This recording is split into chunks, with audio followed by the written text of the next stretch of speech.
Hi everyone, this is Crystal Rich. It has been such a long time since I did this, so I'm just going to jump right into it. Today I'm talking about stupid faith, and I don't want you to confuse that with me saying faith is stupid. It is the complete opposite. I'm saying stupid faith. If you are from the East Coast, you might say mad faith. If you are from the West Coast, you might say hella faith. Whatever colloquialism you use, what I'm trying to say by stupid faith is that you are going to need stupid faith, a lot of faith, a ton of faith to make your dreams come true, to get to your purpose, to get what you're praying for, which might be healing and might be a million things. I'm saying you need to have stupid faith, but the full title is Stupid Faith, but Don't Be Stupid. And I am going off of 1 Samuel chapter 14, which I read this and it was just so interesting. I've been in church my whole life, but I've never heard this preached before. So I wanted to talk to y'all about it. And when I talk to you about it, I want you to picture this as like a 300 movie in your head. I don't want to make it boring. I want to make it relatable because that's how I understand things. When I read it, I pretend almost like it's a movie. I want to picture it in my head. So I'm about to give you the setup.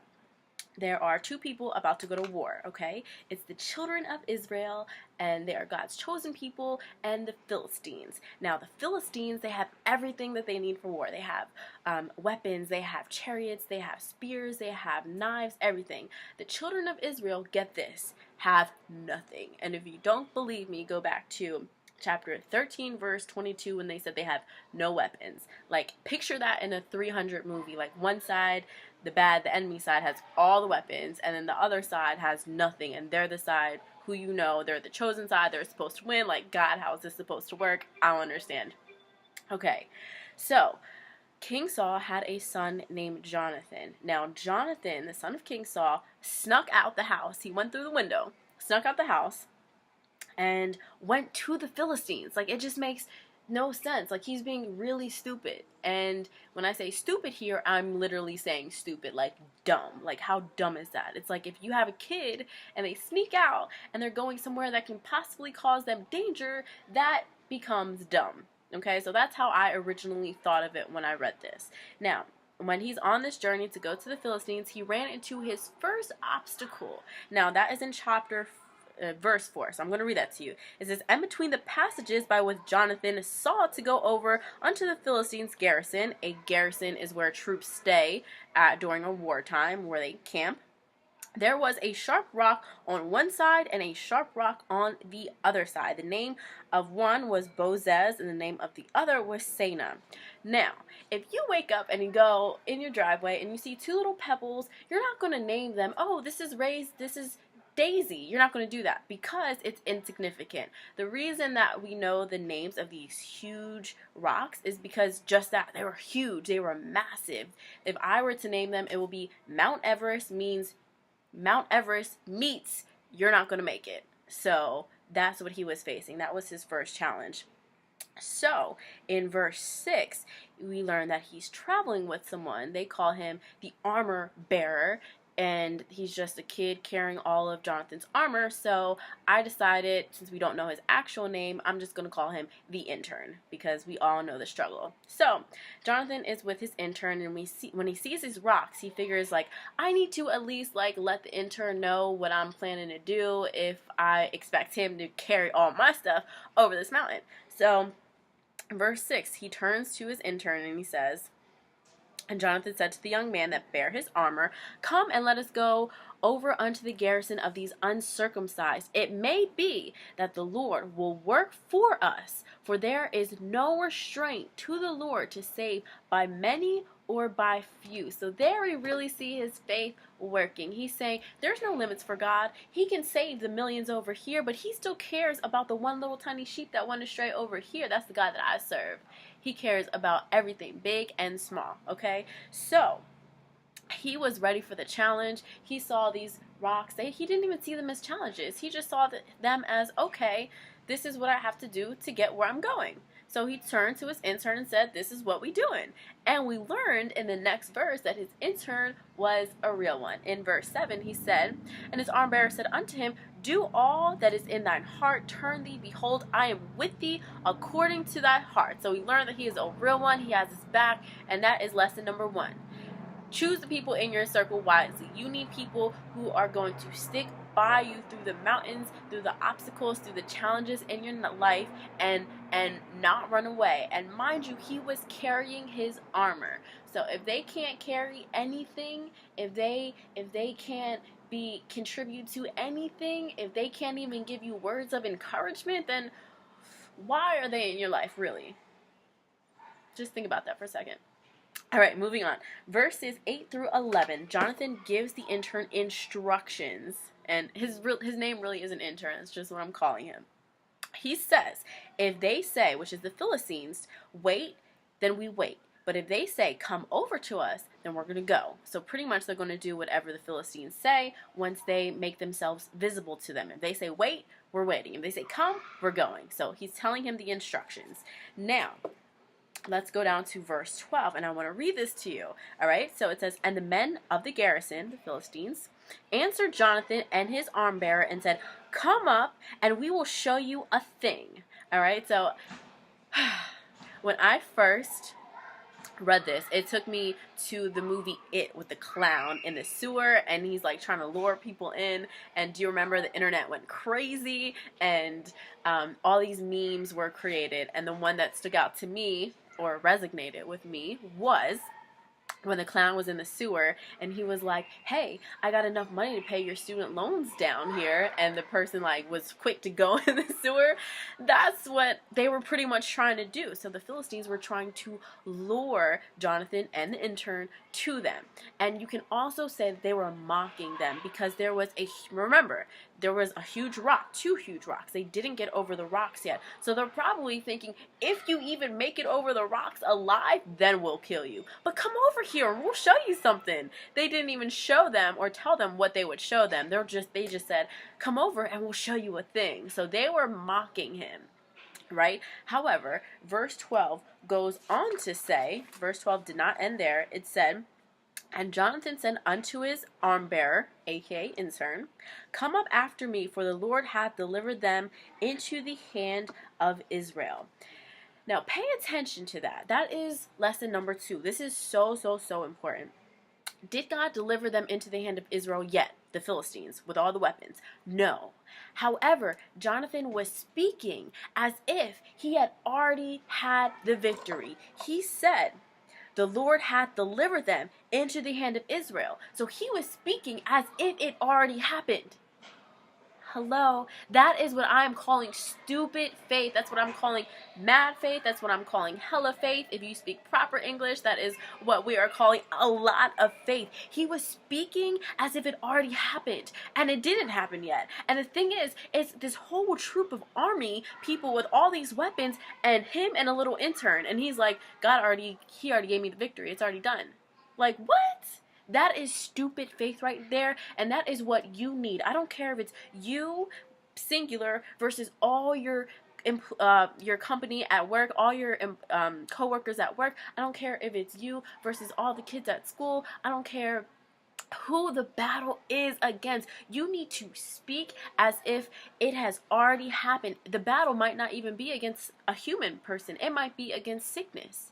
You need to speak through faith, through stupid faith, as if you already have the victory. Okay? Now, let's see how that stupid faith worked out for Jonathan. Remember those 2 huge rocks. The people are mocking him and clowning him, saying, come here and we'll show you something. But remember, he still didn't get over the rocks yet. So in verse 13, let me just read that to you. It says, and Jonathan climbed up upon his hands and upon his feet, and his arm bearer after him, the intern, and they fell before Jonathan. They fell before Jonathan, meaning the Philistines fell before Jonathan, and the arm bearer slew after him.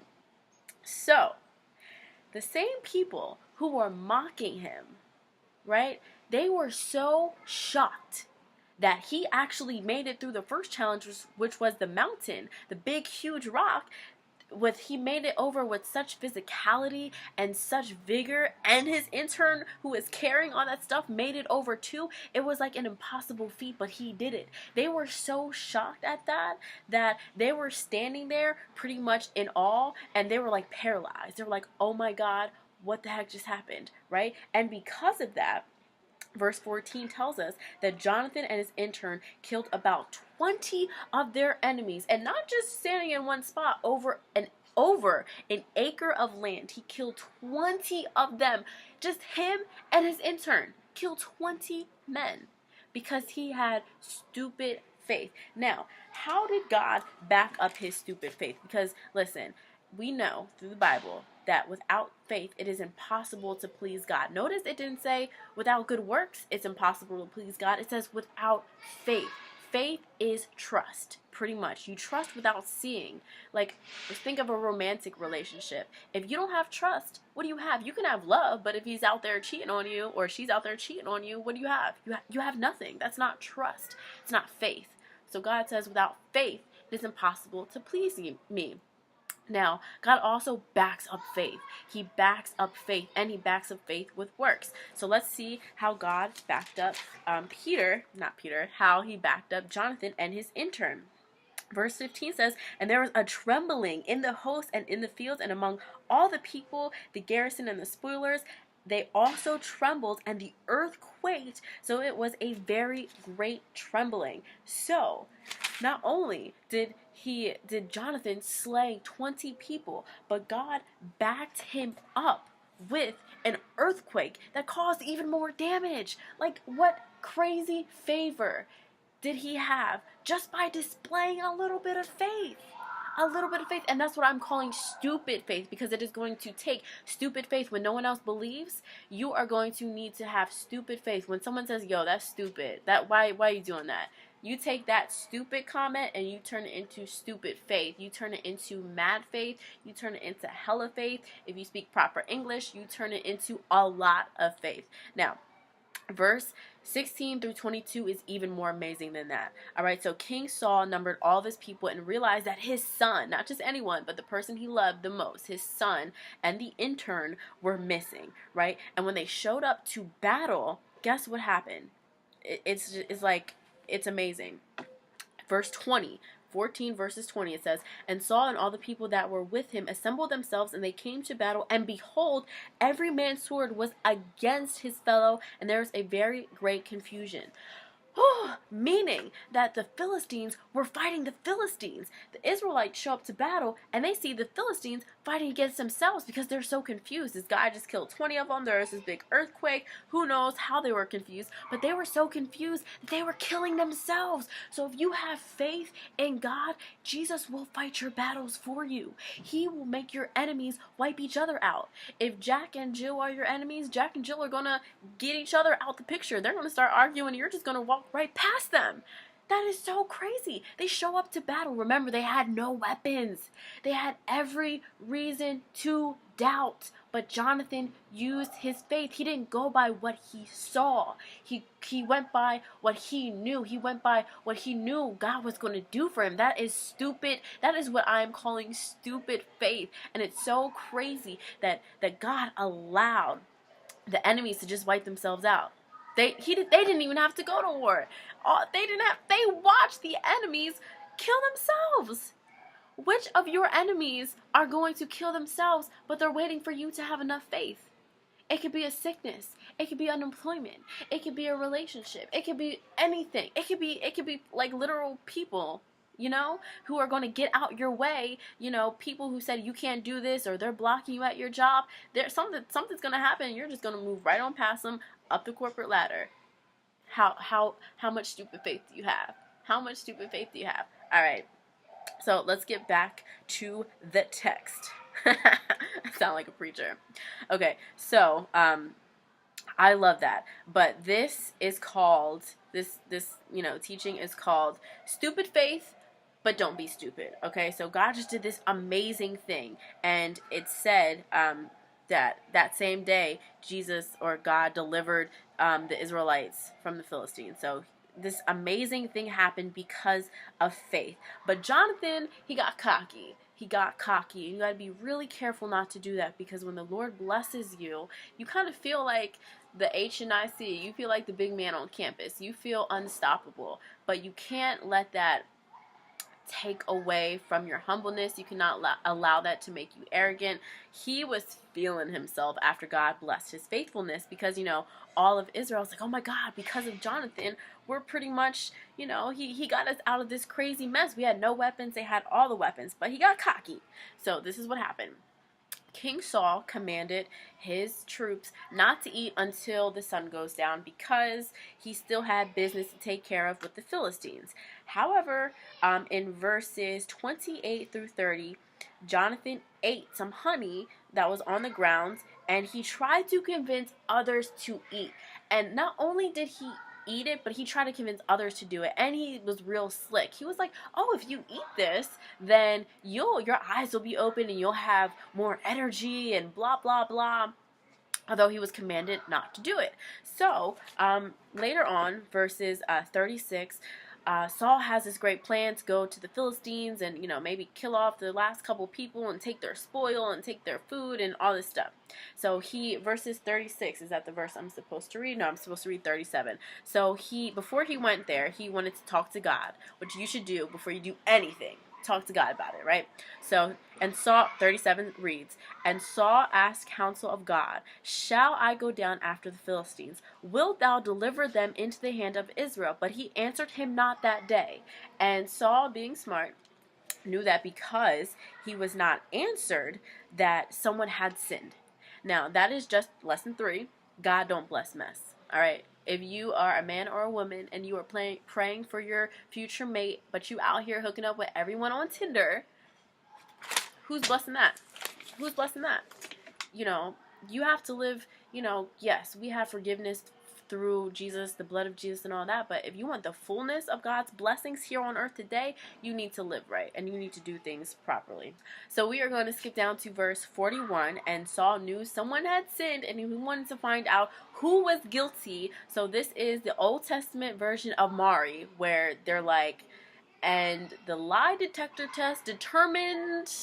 So here's how it went, right? So Saul divided people up. He took the children of Israel and put them on this side, and he took him and his son and put them on this side, and he asked God to cast down lots. Now, that's aka the lie detector test, the lots. It's to prove who was innocent and who was guilty, and it showed that someone on the side of him and his son Jonathan were guilty, and the children of Israel were not guilty. So then, when he figured out it was between him or his son who was the guilty party, then he divided himself on this side, and Jonathan, his son, on this side. And he's like, okay, God, cast down lots, aka the lie detector test, and let me know who's guilty. So it came out that they found out that Jonathan was the guilty party. And he's like, son, what did you do? Because I said to everyone, even if Jonathan's guilty, he gotta go.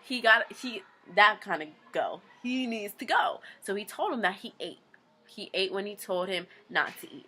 So, you know, the text goes on, the Israelites, they convinced Saul not to kill Jonathan because they felt like he saved them that day. But that just goes to show you, you need stupid faith for your dreams to come true. But when they do come true, and when God does move for you, that does not give you permission to be arrogant. That does not give you permission to think, you know, you are some great thing. No, God did that. Give him the glory. And don't get cocky after it. Have stupid faith, but don't be stupid, because that is going to take away from your blessing in the long run. If you want God to keep blessing you, then you need to maintain your stupid faith in the face of adversity and not be stupid after God blesses you. Don't get cocky. Don't do things that you're not supposed to be doing, because a lot of times in today's world, it's monetarily. We want to be blessed monetarily. So if God does open up a door for you to be blessed monetarily, what are you doing now that you have a lot of money? You going to be stupid? You really going to be stupid after just last week you was on food stamps? You're really going to be stupid after God just blessed you? No, don't do that. Continue to live and have stupid faith in giving God the glory. And remember, don't be stupid. Because Jonathan, he was about to die because he was being stupid after he just overcame this great feat because of his faith. So that pretty much wraps up everything that I'm saying today, which is have crazy, mad, hella, a lot of faith, have stupid faith, but don't be stupid.